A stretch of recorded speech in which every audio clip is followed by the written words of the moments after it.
እስማኤል ቃኒያን በተመለከተ ምን አይነት መረጃዎች ስትሰሙ እንደቆያችሁ አላውቅም።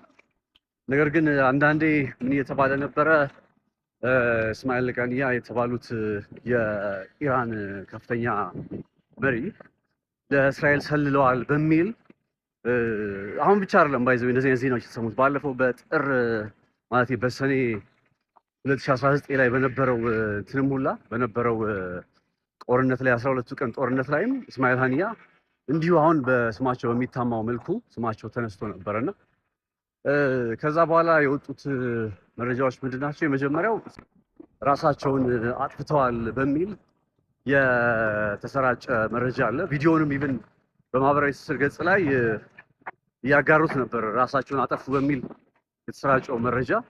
ሌላኛው ነገር ደግሞ እሳቸው ቀድሞም የእስራኤል ሰላይ ነበሩ።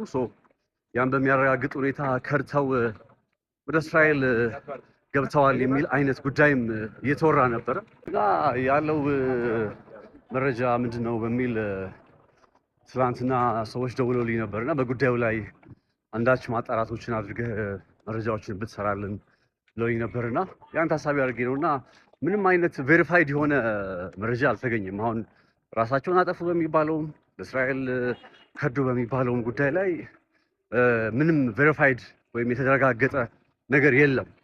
ያለው ነገር ምንድነው? የፕሮጁ የሆኑ እንትኖች የማህበራዊ ትስስር ገጾች አሁን የተባሉትን መረጃዎች ለምሳሌ ራሳቸውን አጠፉ የሚለውንም አሴም ታይም ደግሞ ወደ እስራኤል ሸሽተው ገቡ የሚለውንም መረጃዎች ፕሮጁ የሆኑ የሶሻል ሚዲያ ገጾች ያጋሩት አይነት መረጃ እንጂ እውነታነት ያለው ይሄ ከፕሮፓጋንዳ ስራው ጋር ስለሚጠቅም ማለት ነውና ለዛ ተብሎ የተሰራጨ መረጃ መሆኑን ነው መረዳት የቻልኩት እንጂ ራሳቸውን አጠፉ በሚባለው ላይም ወደ እስራኤል ገብተዋል በሚባለው ላይም ቬሪፋይድ የሆነ የተረጋገጠ ምንም አይነት ጉዳይ የለም ለማለት ያክል ነው።